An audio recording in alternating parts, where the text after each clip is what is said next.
Hey everybody, it's Brian. This is our 5th Qt tutorial using C++. Today we're going to discuss different window types and how to show them. So just go File, New.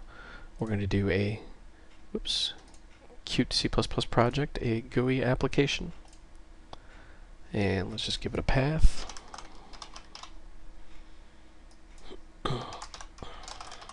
Give it a name. We're just going to call this My Windows.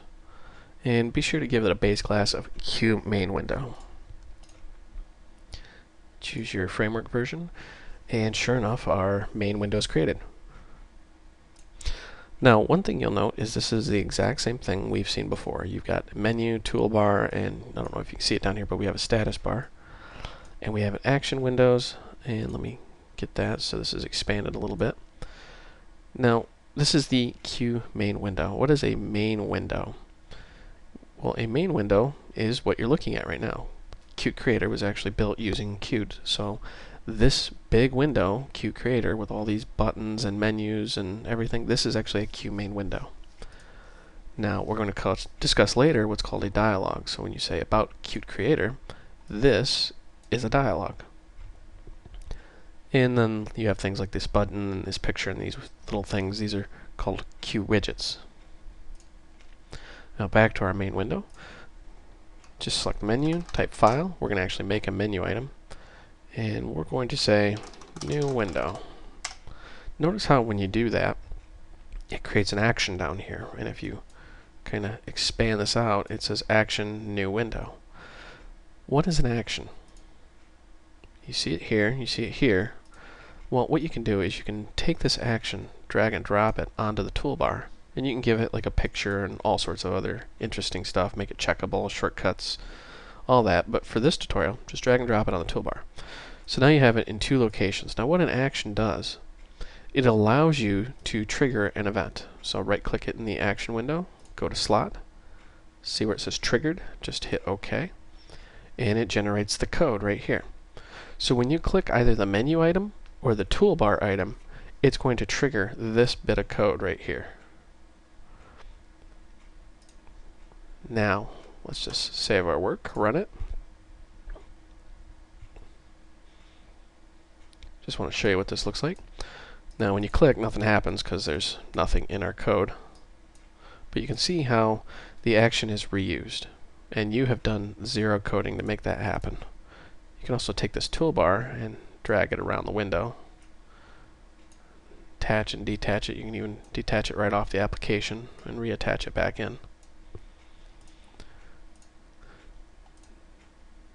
Now, let's go into our form, the main window UI, and let's just drag and drop a plain text edit on there.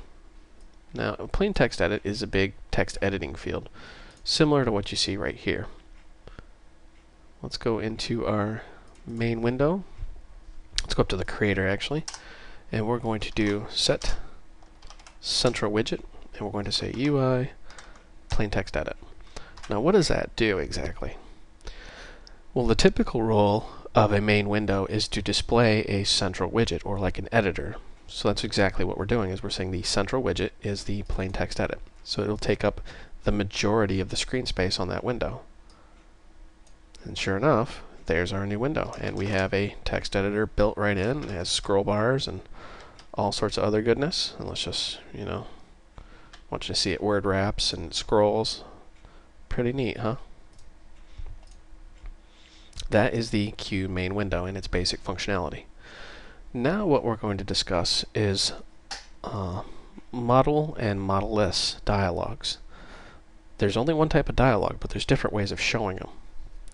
So let's just right-click on Forms, Add New, select Qt, and select Qt Designer Form Class. Now, what are these other things, real quick? A designer form is just a form without a class behind it, so it's essentially useless for us. Resource file holds things like strings, pictures, things like that. We'll get into that in another tutorial. And Qt QML file, that's something we'll discuss much later. But for now, just do a Qt Designer Form class. And then, I'm not sure if this is on every operating system, but on the Windows version of Qt Creator, you can do a dialog with buttons on the right, without, main window or widget. We're just going to do a dialog without buttons. You can set the different sizes. We're just going to leave the default size. And let's just call this My Dialog. It'll create a My Dialog H, My Dialog CPP, and a My Dialog UI. Now the UI is the actual form that you can design on. And click Finish. And here is, in all our glory, our dialog. And sure enough, you can put different controls on there. Let's actually add a button.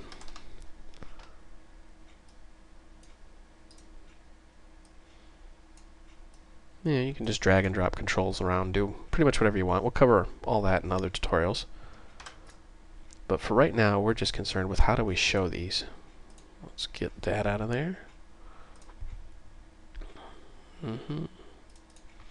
Now remember back here in our action, we have our onAction new window triggered. That's when we click that new action that we created. One thing we need to do first is include our file. Remember, we're in C++. So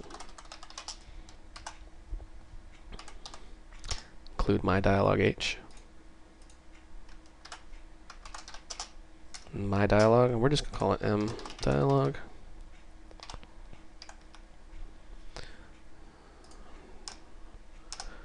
Now there are two ways of showing this. Model and model-less. So what we're going to do is we're going to do mDialog set model, and we'll say true, and then exec. What this will do when we run this, after it compiles and builds, of course, this may take a bit of time depending on what sort of machine you have. When you click your button, it's going to call that action, the onAction new window triggered, and it creates your dialog. Now this is model, meaning you cannot click off and interact with anything else in the application. You can only interact with this dialog. Let me pull that app back up here. So you can't, go over here and interact. You can only close the window or do whatever the window wants you to do. There's another way of doing this called model-less. Now you may be thinking what you do is you set it to false. Well, let's try that. Let's run it and see what happens here. Run, and you see it's still model. Well, that doesn't help us much. So some of you out there have probably gotten the idea that you're gonna do something like this, because I know you've been smart and you read ahead and you realize there's a show function. Now when you run the show function, unfortunately it's not very helpful. The window appears and disappears. I don't know if the video is fast enough to catch it, so I'm going to click it a few times just to see if you can catch that window. What happens is the window appears and disappears. Remember, we're in C++, so you have what's called a stack and a heap. This is the stack, the heap's off in memory. So when you run this, you're creating this object, you show it, but then the function immediately goes out of scope and moves on to something else, so it's destroyed automatically.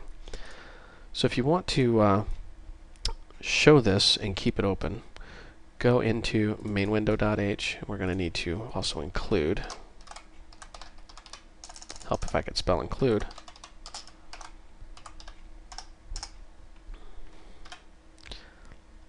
And we're going to give it a pointer.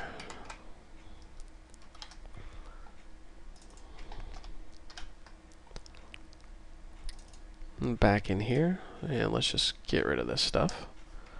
And we're going to say equal new My Dialog, and give it a parent of this. What that will do is it'll say that the QMainWindow that we've created is the parent for the dialog. So when the QMainWindow is closed, the dialog will also be destroyed in memory and closed. So you don't have to do any real memory management here. Then you can say show. Let's run this.